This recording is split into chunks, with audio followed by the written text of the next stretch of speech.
السلام عليكم ورحمة الله وبركاته. إن الحمد لله نحمده ونستعينه ونستغفره ونعوذ بالله من شرور أنفسنا ومن سيئات أعمالنا. من يهده الله فلا مضل له ومن يضلل فلا هادي له. أشهد أن لا إله إلا الله وحده لا شريك له وأشهد أن محمدا عبده ورسوله. وبعد. Kita lanjutkan pembahasan tentang tahrif. Sekali lagi bahwa tahrif ini ada yang hak, ada yang batil. Tahrif yang batil adalah memindahkan satu makna ke makna yang lain. Ini tahrif yang batil. Misalnya wajah Allah, lafaz wajah Allah dipindahkan pengertian wajah Allah menjadi ridha Allah, gitu.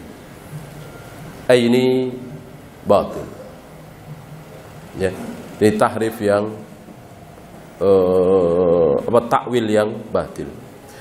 Nah, mereka sering merubah kata tahrif ini menjadi takwil, gitu. Sebab secara kaidah bahasa Arab, tahrif itu buruk.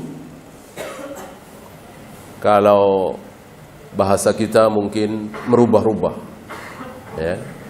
Merubah-rubah kan buruk, ya. Antum jangan merubah-rubah dong. Ini ada yang rubah-rubah nih, ya. Buruk kan, berubah-rubah.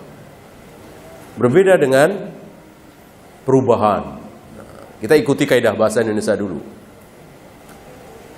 Sudah saatnya kita mengadakan perubahan. Baik apa buruk perubahan ini? Baik, baik, ya. Nah, mereka sering istilahnya tajammul atau tazyin. Jadi sebetulnya buruk, tetapi memakai bahasa yang bagus.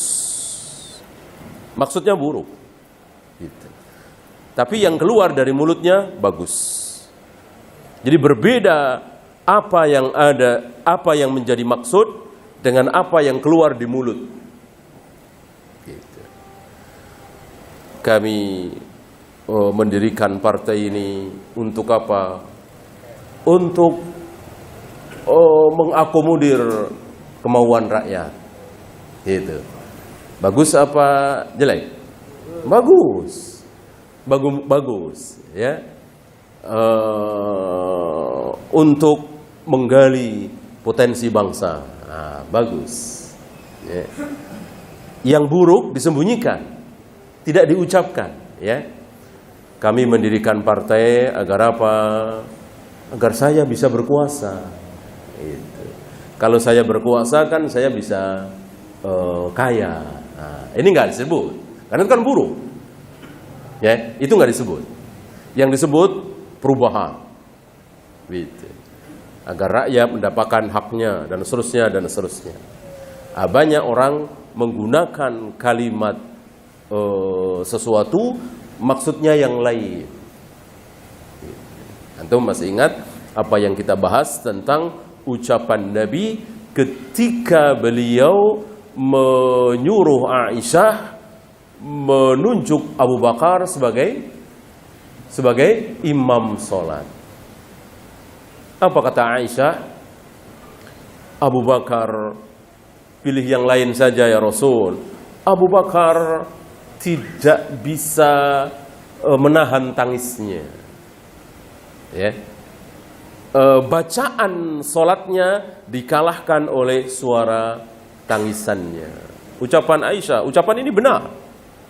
Aisyah tidak ngarang, Aisyah tidak bohong, ya. Demi mendengar ucapan Aisyah, apa kata Nabi? Engkau seperti perempuan di zaman Nabi Yusuf. Siapa yang dimaksud? Zulaikha, ya. Apa yang keluar dari mulutnya dengan apa yang keluar dari hatinya berbeda. berbeda. Ngomongnya apa, maksudnya apa. Gitu. Nah, padahal justru Aisyah mengucapkan kalimat tadi justru untuk menunjukkan kehebatan ayahnya, kemuliaan ayahnya, dan ini memang nggak salah. Gitu. Tapi nadanya itu merendahkan, nadanya merendahkan dirinya. Tetapi maksudnya seperti itu. Ya, banyak dari kita seperti itu.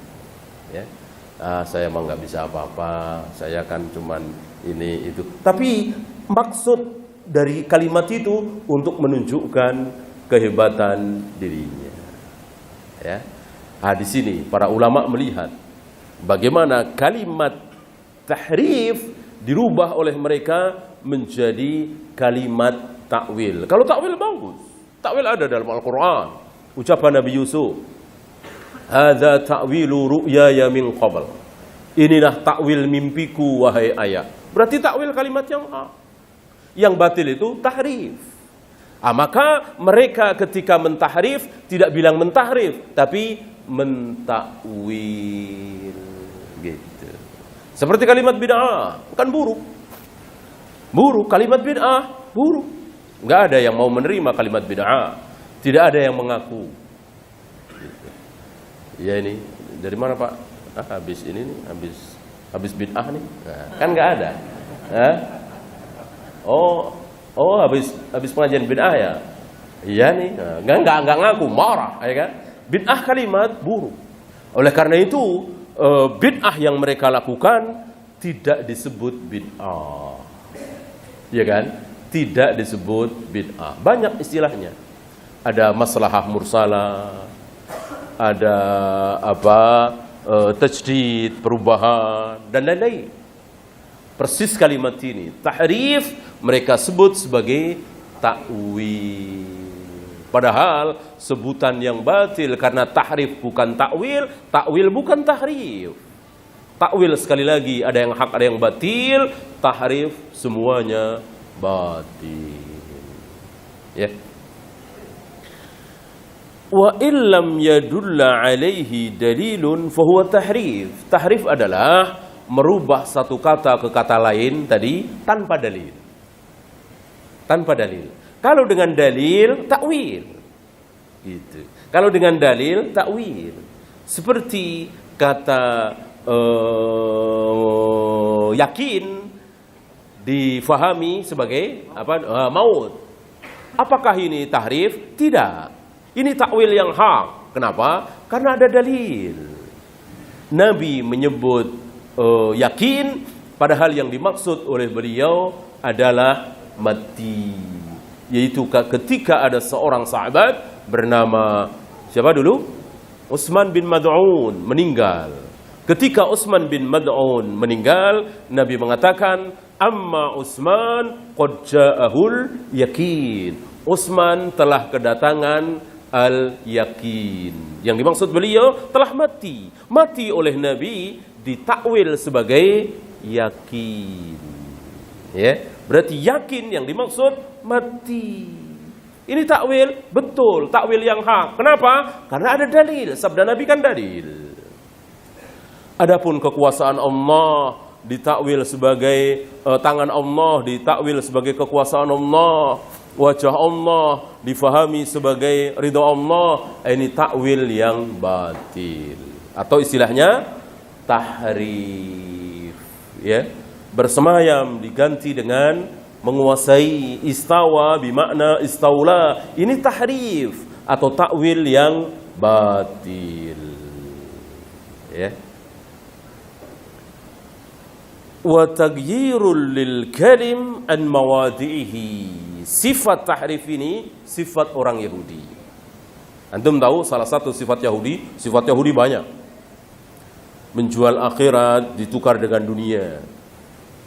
Ya, membunuh para nabi, menghalalkan riba, banyak sekali. Salah satunya ini, yuharribunal kalima an mawadihi.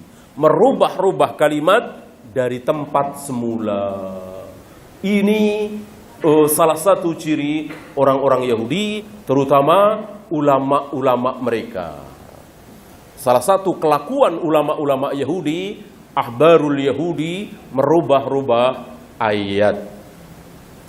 Ya, Nabi Isa kekasih Allah, Nabi Isa Rasulullah, Nabi Isa Nabiullah, ya, diganti menjadi anak Allah.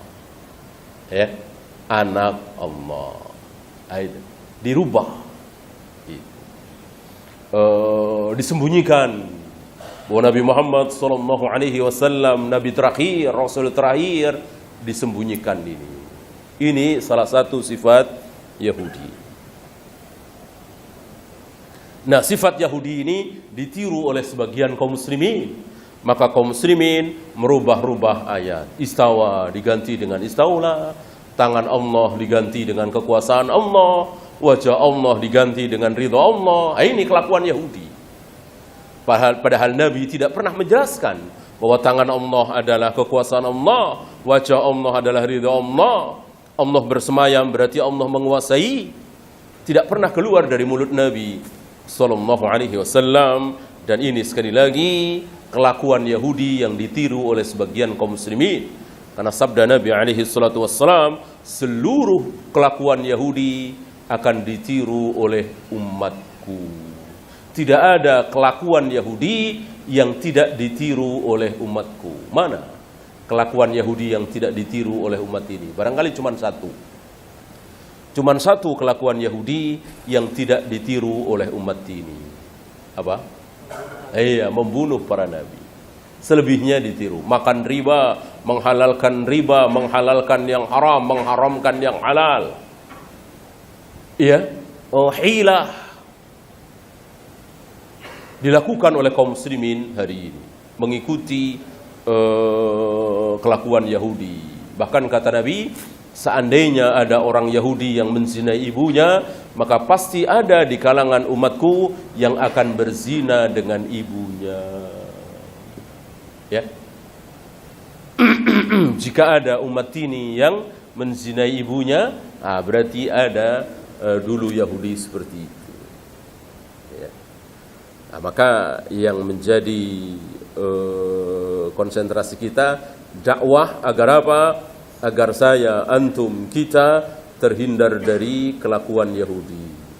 Ya. Bukan menjadikan seluruh kaum muslimin tidak mengikuti Yahudi. Ini sia-sia. Sia-sia. Ya. Kenapa? Berarti sabda Nabi batal dong. Ya kan? Sabda Nabi, nggak mungkin sabda Nabi batal. Ya. Sama ketika umat ini akan pecah menjadi berapa? 73. Di sabda Nabi nggak mungkin batal.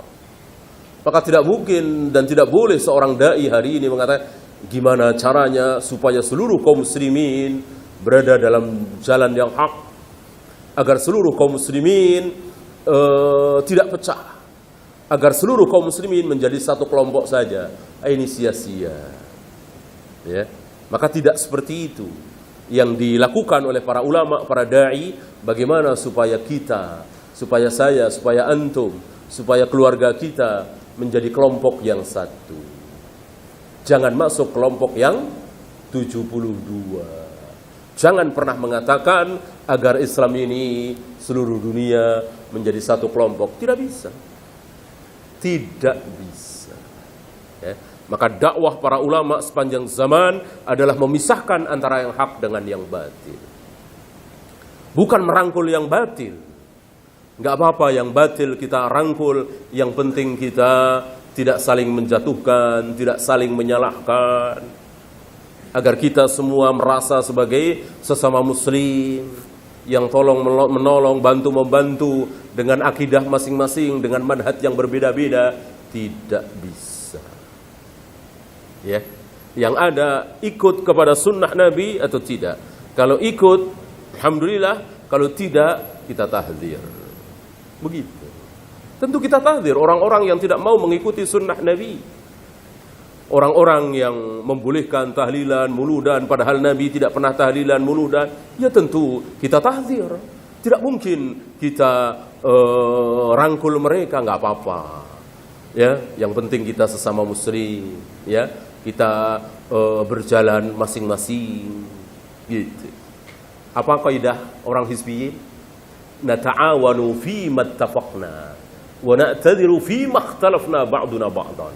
Ini kaidah batil kaum hizbiyin, harafiyin. Mari kita bertolong-tolongan dalam hal yang kita sepakati. Kita sepakat bahwa kaum muslimin harus menang, harus jaya. Yahudi Nasrani musuh kita, Amerika musuh kita. Mari kita sepakatkan, mari kita bertolong-tolongan. Untuk apa? Untuk mewujudkan persatuan kaum muslimin, untuk mewujudkan kejayaan Islam. Wa na'tadhiru fi makhtalafna. Adapun yang kita tidak sepakat, sudah kita saling memaafkan. Tidak usah dibahas. Kan ada yang tahlilan, ada yang tidak. Udah nggak usah dibahas, saling memaafkan. Tahlilan baik, nggak tahlilan nggak apa-apa. Muludan baik, nggak muludan nggak apa-apa. Berbuat bid'ah nggak apa-apa, tidak berbuat bid'ah nggak apa-apa. Yang penting bersatu mendirikan daulah Islamiyah. Apa tidak cukup pelajaran di Afgan? Tidak cukup. Bagaimana hari itu Rasul Sayyaf dengan Burhanuddin Rabbani dengan yang lainnya bersatu padu dengan manhaj yang berbeda-beda. Karena musuhnya satu, yaitu Rusia. Ya, mereka bersatu padu. Hikmatiyah, Rasul Sayyaf, Burhanuddin Rabbani, mereka saling bersatu dengan manhaj yang berbeda-beda, dengan akidah yang berbeda-beda. Ada yang salaf kan sedikit. Ada yang sufi, ada yang rafidah. Nggak apa-apa. Yang penting atas nama Islam kita usir si Rusia. Dan berhasil mereka menang, ya kan? Allah berikan kemenangan. Rusia kalah. Apa yang terjadi setelah itu? Apa yang terjadi setelah itu? Perang sendiri-sendiri. Perang sendiri-sendiri sesama mereka. Ya, apa ini bukan pelajaran yang patut kita ambil? Bahwa tidak bisa berjuang bersama orang yang berbeda manhaj, berbeda akidah, tidak bisa. Samakan dulu akidah kita, samakan dulu manhaj kita, baru kita bisa bekerja sama. Ya, kecuali urusan dunia nggak masalah. Ya, urusan dunia. Ya, dia kelaparan kita tolong, walaupun beda manhaj. Jangankan beda manhaj, beda agama juga nggak masalah. Ada pendeta, pastor kelaparan, boleh kita tolong? Tentu boleh. Bahkan pelacur kita tolong, boleh. Kenapa? Itu bukan bertolong-tolongan dalam kemaksiatan. Mereka bertolongan dalam kemaksiatan. Dengan manhaj yang berbeda, dengan akidah yang berbeda, tidak disamakan dulu. Ya. Maka salah satu dari mereka kan dibom dan meninggal, Syekh Jamilur Rahman. Ya. Syekh Jamilur Rahman tidak hanya berjihad, tetapi buka ta'lim, menyatukan manhaj, berdakwah dengan dakwah yang hak. Tentu menyentil orang-orang yang berbuat bid'ah, menyentil orang-orang yang berbuat syirik sesama mereka. Maka mereka menganggap ini penghambat ini penghambat persatuan. Udah syirik nggak apa-apa, bid'ah nggak apa-apa. Yang penting kita bersatu melawan Rusia. Kenapa mesti dibahas syirik bid'ah? Ini menghambat. Maka dibom, dibunuh. Itulah hizbiyin harafiyin. Ketika hujah mereka tidak sanggup mereka lakukan, maka yang ada senjata. Itulah hizbiyin harafiyin. Berbeda dengan ahlus sunnah. Ahlus sunnah adalah hujah. Yang muncul besar, yang tampak besar pada diri ahlus sunnah adalah hujjah. Ya, sebagaimana hujjah yang diucapkan oleh Nabi Ibrahim di hadapan raja yang zalim yang mengaku sebagai Tuhan. Hujjah yang luar biasa yang membuat mereka terbelalak. Begitulah pengikut para nabi dan rasul, yaitu as-salaf, itu menonjol dengan hujjah. Hujahnya. Oleh karena itu, bagi antum pelajar sunnah, ahlu sunnah, besarkan hujah. Jangan demonya. Gitu. Kita semua sepakat anti Syiah, Rafidah, tapi jangan tampakkan demo, teriak-teriak, menggalang massa. Karena yang menonjol pada di salaf itu apa? Hujah. Hujahnya. Kan yang anti Syiah bukan hanya kaum salaf. Kalau masalah turun ke jalanan, jangan salah. Malu salah. memalukan. Ya. Salaf melawan Rafidah hujjah di majelis seperti ini. Di mimbar-mimbar Jumat sebutkan hujjah. Bagaimana firman Allah sabda Nabi tentang keutamaan Abu Hurairah, keutamaan Abu Bakar dan Umar, keutamaan Aisyah, bahwa Al-Quran ini tidak mungkin dipalsukan. Al-Quran ini akan dijaga oleh Allah sampai hari kiamat. Ini dalilnya, ini ayatnya, ini hadisnya, ini hujjah. Itu yang menonjol dari mulut orang-orang salaf, bukan turun ke jalanan. Kalau turun ke jalanan, demo anti Syiah dilakukan oleh salaf, malu. Malu, itu mah ecek-ecek itu mah. Ya, para preman juga bisa dibayar, ya kan? Kita bisa bayar preman, jangan kita yang turun ke jalanan, demo ini itu, jangan. Hujjah. Salaf itu terkenal dengan hujjahnya, dengan dalilnya, bukan demo. Ya, maka jangan kita tempuh cara-cara yang murahan seperti ini, cara murahan. Cara mereka, cara Abdullah bin Sabah, yang pertama kali mengadakan demo adalah si Yahudi Abdullah bin Sabah yang pura-pura masuk Islam. Dan antum sudah tahu, demo pertama menghasilkan terbunuhnya manusia terbaik nomor 3 setelah Abu Bakar dan Umar. Utsman bin Affan, menantu Nabi 2 kali, itu terbunuh gara-gara demo pertama dalam Islam. Berarti demo betul-betul sunnah sayyi'ah, sunnah yang buruk, bukan sunnah yang baik, sunnah Nabi sallallahu alaihi wasallam. Ya. Fahaula'i alladziina dhallu bihadhihi at-tariqah. Mereka sesat dalam hal ini. Mereka sesat dari cara ini. Apa? Menempuh tahrif. Satu kalimat dimaknakan dengan kalimat yang lain. Apalagi ketika sudah pindah bahasa. Sudah pindah bahasa akan lebih terpengaruh lagi. Ya. Ketika orang Arab mengatakan rendahkan sayapmu, wahfid janahak, rendahkan sayapmu. Orang Arab semua tahu apa maksudnya. Ya, tapi ketika masuk dalam bahasa Indonesia jadi bingung kita. Ya. Bukankah kita nggak punya sayap? Kok kita disuruh merendahkan sayap? Wahfid janahaka, ya kan? Rendahkan sayapmu di hadapan kedua orang tua, bukan begitu? Dalam surat Luqman, ya kan? Bukankah kita nggak punya sayap? Ya itu kan kaidah bahasa Arab. Jangan difahami secara kaidah bahasa Indonesia. Rendahkan sayapmu, semua orang Arab tahu apa yang dimaksud. Merendahkan diri kita. Merendahkan diri kita di hadapan orang tua. Itu yang dimaksud. Tapi ketika masuk dalam bahasa Indonesia, jadi di utak-atik, ya. Padahal kita nggak punya sayap, tapi dikatakan rendahkan sayapmu. Berarti dikatakan Allah menciptakan Adam dengan kedua tangannya dan Allah nggak punya tangan, wajar dong. Lihat, ya, ngambil dari situ, ya. Bukankah kita nggak punya sayap, tapi Allah bilang rendahkan sayapmu? Berarti ketika Allah tidak punya tangan, tetapi Allah mengatakan, aku ciptakan Adam dengan kedua tanganku, berarti wajar.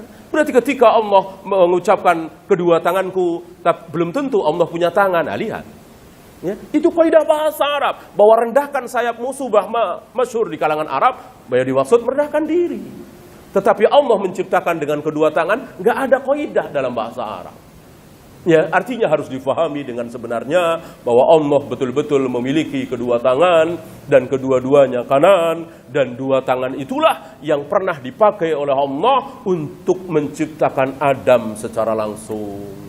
Adapun langit, bumi, Jibril, Mikail termasuk iblis tidak diciptakan dengan kedua tangan. Oleh karena itu, malaikat mau tunduk sujud kepada Adam karena malaikat tahu kelebihan Adam, yaitu diciptakan oleh Allah dengan kedua tangannya. Iblis tidak mau karena membantah. Ya, dan satu hal yang sangat jelas, iblis tidak mengatakan engkau ciptakan Adam dengan kedua tanganmu, dengan kekuasaanmu ya Allah. Bukankah engkau ciptakan aku juga dengan kekuasaanmu? Ini tidak diucapkan oleh iblis. Seandainya maksud tangan adalah kekuasaan, tentu itu akan diucapkan oleh iblis sebagai alasan untuk tidak mau sujud kepada Adam. Fasaru yusbituna sifat lakin bitahrif. Maka jadilah mereka menetapkan sifat-sifat Allah tapi dengan tahrif. Gitu. Apakah Ar-Rahmanu 'alal 'arsy istawa? Mereka jawab, iya.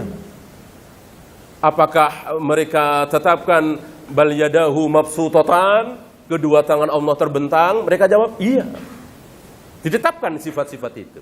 Dibaca ayat itu apa adanya. Tetapi ketika ditanya apa maksudnya, muncul tahrif dari mulutnya. Maksud tangan adalah kekuasaan, maksud bersemayam adalah menguasai, dan seterusnya dan seterusnya. Ya, dan dengan cara inilah mereka sesat. Qad dallu wa saru fi tariqin ma'akis li tariqi ahli sunnah wal jamaah.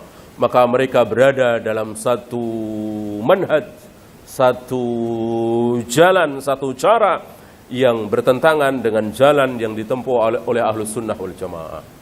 Bertentangan dengan jalan yang pernah ditempuh oleh Rasul dan para sahabat. Rasul dan para sahabat tidak pernah memahami bersemayam dengan menguasai, tangan dengan kekuasaan, dan seterusnya. Wallahu ta'ala a'lam.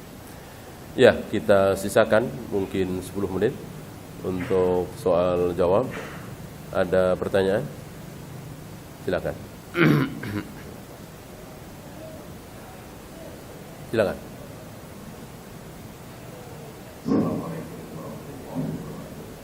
Assalamualaikum. Mungkin agak sedikit keluar dari tema pertanyaan saya. Ya. Saya punya pengalaman pribadi ketika istri saya mengalami sakit koma selama kurang lebih 11 hari, tidak sadarkan diri, kira-kira 1 tahun yang lalu. Dan alhamdulillah sekarang istri saya sudah sembuh. Dan ketika selama dia di rumah sakit di ruang ICU, saya dan keluarga itu melakukan mengaji di dekat kepalanya bergantian. Ketika dia sudah sembuh, aku bertanya, dan istri saya juga bercerita omongan bahwa selama dia mengalami koma tersebut, itu dia sama sekali tidak ingat dengan apa-apa, tidak bisa melihat siapapun, tidak mengenal siapapun. Cuma yang terdengar itu adalah suara orang mengaji, dan ketika ada suara orang mengaji yang nampak, yang ada dalam penglihatannya adalah Perang. Terang. Lalu konteks dengan sunnah Rasul, dengan sunnah Nabi. Apakah kalau kita mendampingi orang yang sakit, apalagi yang sedang koma seperti itu, dibenarkan untuk mengaji? Ya. Saya kira menarik ini karena banyak sebagian saudara-saudara kita salah paham dengan ruqyah. Ruqyah adalah membacakan ayat-ayat Al-Quran di hadapan orang yang sakit. Orang koma tentu sakit, ya kan? Nah, tentu hak. Ini tidak bid'ah. Yang bid'ah adalah caranya. Ya. Misalnya dengan beramai-ramai, saut-sautan. Nah, ini bid'ah. Karena menyalahi apa yang terdapat di akhir surat Al-A'raf. Wa idza quri'al Qur'an fastami'u lahu wa ansitu. Apabila Al-Quran sedang dibaca, diam, dengarkan. Gitu. Kemudian adanya surat-surat tertentu yang harus dibaca. Ini pun bid'ah. Maka terserah surat apa saja. Ya. Apa yang antum katakan tadi tentu tidak mustahil, ya. Tidak mustahil. Dan saya kira banyak sekali dokter yang mengatakan bahwa dia tidak bisa menjawab pertanyaan, dia tidak merespon ketika kita tanya. Tetapi bukan berarti dia tidak mendengar. Nah, bukan berarti dia tidak mendengar. Oleh karena itu sesuai dengan sabda Nabi SAW, dalam keadaan apapun, ketika seseorang dimungkinkan akan dekat ajal, yaitu sakit keras, disunahkan untuk mentalqin. Ya, barangkali tambah satu lagi karena kita nggak tahu si orang yang sedang koma ini apakah sembuh, apakah akan mati, kan kita nggak tahu, ya kan? Sembuh bisa, mati bisa. Oleh karena itu selain dibacakan ruqyah, talqinkan juga. Dan tidak ada kalimat talqin kecuali la ilaha illallah, la ilaha illallah. Ya, ada yang mengatakan bahwa kepanjangan la ilaha illallah takutnya nanti putus di tengah, la ilah mati, kan bahaya itu kan. Maka Allah saja, ini mendahulukan ra'yu daripada dalil. Ya, dalil mengatakan bahwa Nabi menyuruh kita mentalqin dengan la ilaha illallah, bukan Allah saja. Karena Allah saja tanpa pujian. Karena menyebut Allah harus ada pujiannya. Allah apa? Suci. Allah apa? Maha besar. Allah apa? Allahu Samad. Ya, la ilaha illallah, subhanallah. Enggak boleh Allah saja. Maka zikir Allah saja bid'ah. Tidak ada contoh dari Nabi sallallahu alaihi wasallam. Anak-anak sudah 10 bulan menderita radang selaput otak.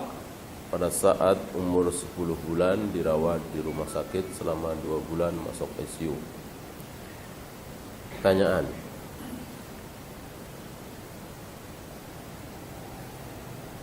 Dan pada Jumat kemarin pada saat usia 1 tahun 9 bulan meninggal. Keluarga Ana menyuruh agar diadakan tahlilan pada saat dikubur agar diadzankan, tetapi saya menolak. Pertanyaan, apakah saya termasuk durhaka kepada orang tua? Tidak. Durhaka kepada orang tua adalah dalam hal yang haram. Dalam hal yang hak tidak durhaka. Ya, Sa'ad bin Abi Waqqas ketika membikin sedih ibunya sampai ibunya tidak mau makan, mogok makan. Apakah Sa'ad bin Abi Waqqas durhaka? Tidak. Karena ibunya mogok makan dengan maksud agar Sa'ad bin Abi Waqqas keluar dari Islam. Keluar dari Islam sebuah kebatilan. Maka tidak boleh ditaati walaupun perintah ibu. Apa kaidahnya? La ta'ata li makhlukin fi maksiatil khaliq. Tidak boleh taat kepada makhluk siapapun dia, hatta ibunya. Walaupun ibu kita. Kalau itu dalam rangka bermaksiat kepada Allah. Ya. Kadangkala anak dan istri suka mengingat almarhum. Jangan bilang almarhum ya, tidak boleh. Kalimat almarhum. Rahimahullah. Rahimahullah. Karena almarhum itu sebuah kepastian. Oh, dia pasti dirahmati oleh Allah. Asyahid, dia pasti mati syahid. Al-Maghfur, dia pasti diampuni. Ya, tidak ada yang boleh memastikan kecuali Nabi sallallahu alaihi wasallam. Bagaimana caranya untuk melupakan? Dengan waktu saya kira. Kalau sudah lama itu otomatis ya. Antum jangan memancing untuk mengingat, ya. Maka baju-baju mainannya sembunyikan atau berikan kepada siapa, kan jadi dapat pahala. Tapi ngelihat bajunya ya tentulah, apalagi anak satu-satunya ya yang kita harapkan menjadi penerus kita, padahal dia tampan, cantik, cerdas gitu. Baru 1 tahun sudah bisa menyebut puluhan kata misalnya. Tentu kita berharap sekali. Tiba-tiba mati. Tentu siapa yang nggak sedih?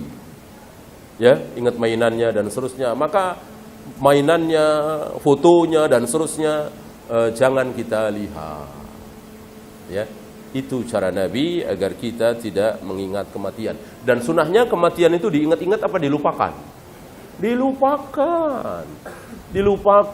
Nah, hari ini kaum muslimin melawan sunnah itu dengan mengingat-ingat kematian 3 harinya, 7 harinya, 40 harinya, 100 harinya, 1000 harinya. Enggak puas itu semua, ada tiap tahun. Apa istilahnya? Haul. Haulnya Mbah Kiai Fulan. Ini mengingat-ingat kematian. Enggak ada para sahabat mengingat-ingat kematian Nabi. Abu Bakar mengatakan, wah sahabat jangan lupa ya. Setahun yang lalu Nabi wafat, ya jangan lupa ya. Enggak ada. Nggak ada. Kapan Nabi wafat tidak diingat-ingat oleh Nabi, tidak diingat-ingat oleh para sahabat. Yang diingat oleh para sahabat adalah nasihat beliau, sunnah beliau, bagaimana cara beragama beliau, itu yang diingat oleh para sahabat. Kapan beliau wafat tidak diingat oleh para sahabat. Ya. Wallahu a'lam. Habis? Ya, itu lagi. Silakan.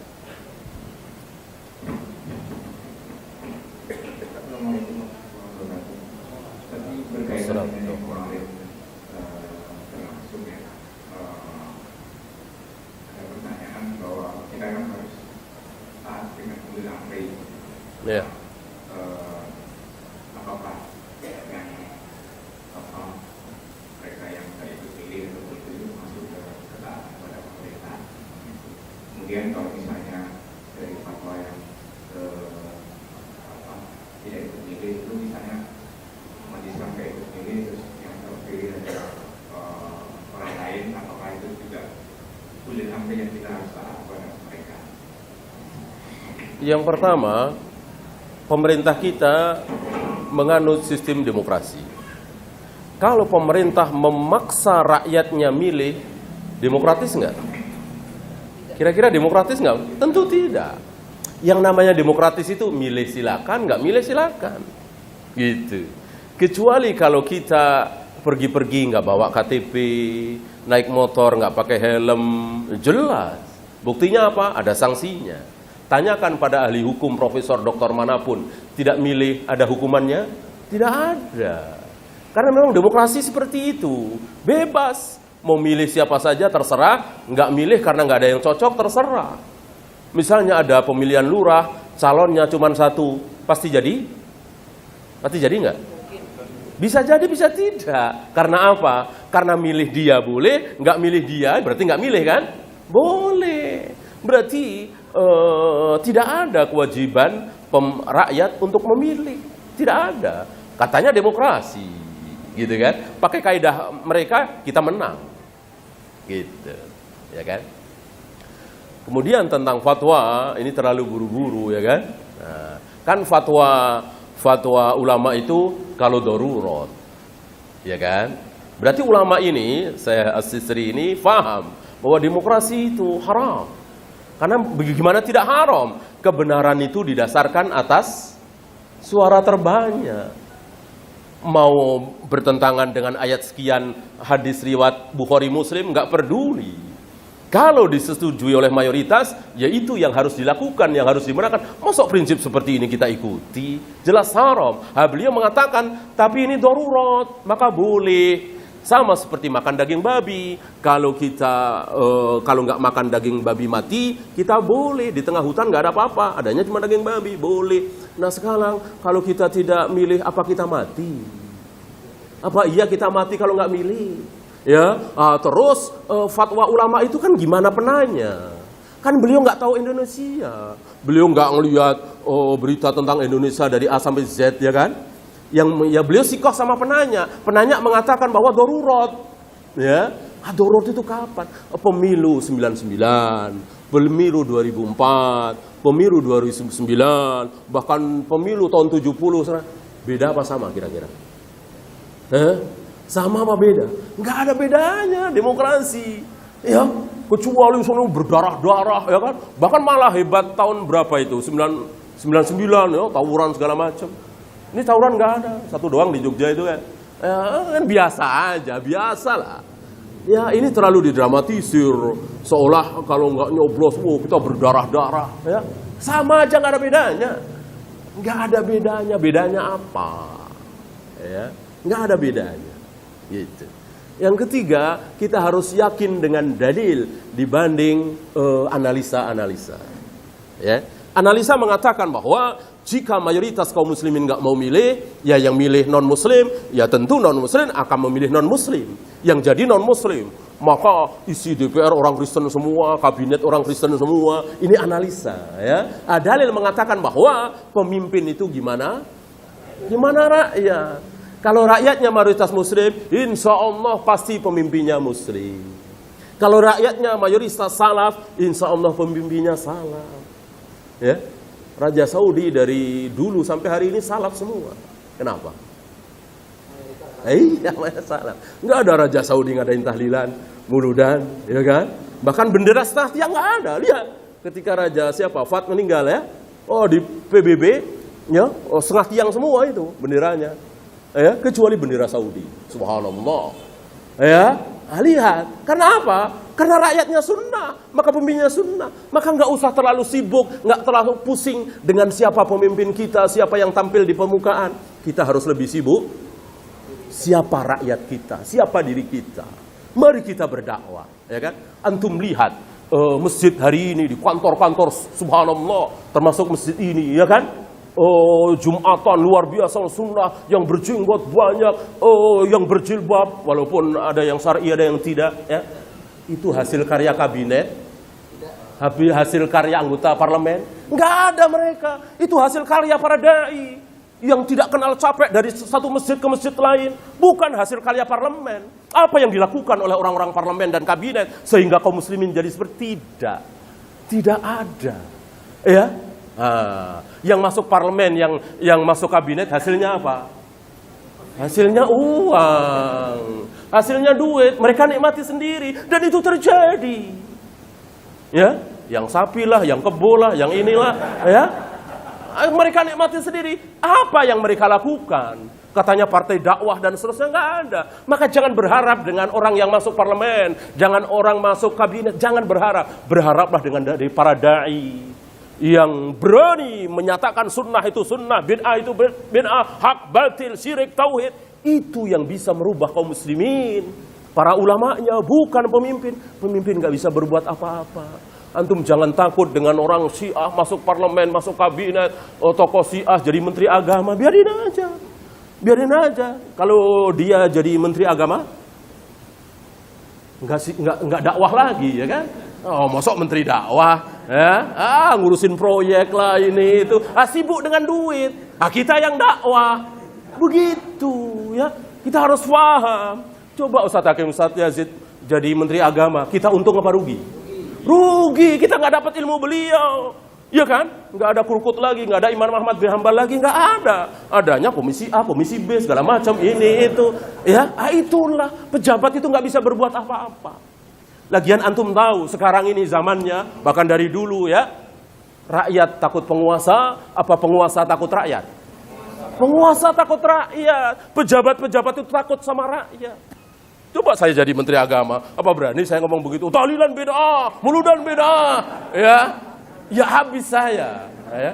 Saya nggak berani, ya. Saya bilang kalau saya ditanya, itu urusan masing-masing lah, kita ini masing-masing lah, masing-masing punya dalil lah, yang apalah, berkilah. Sebagaimana saudara-saudara kita yang sudah masuk ke sana, ya, S3, doktor lulusan Madinah, tahu betul mana sunnah mana bid'ah, mengatakan tahlilan boleh-boleh saja.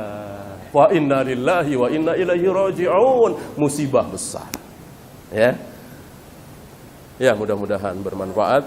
Subhanakallahumma bihamdika asyhadu an la ilaha illa anta astaghfiruka wa atubu ilaik. Assalamualaikum warahmatullahi wabarakatuh.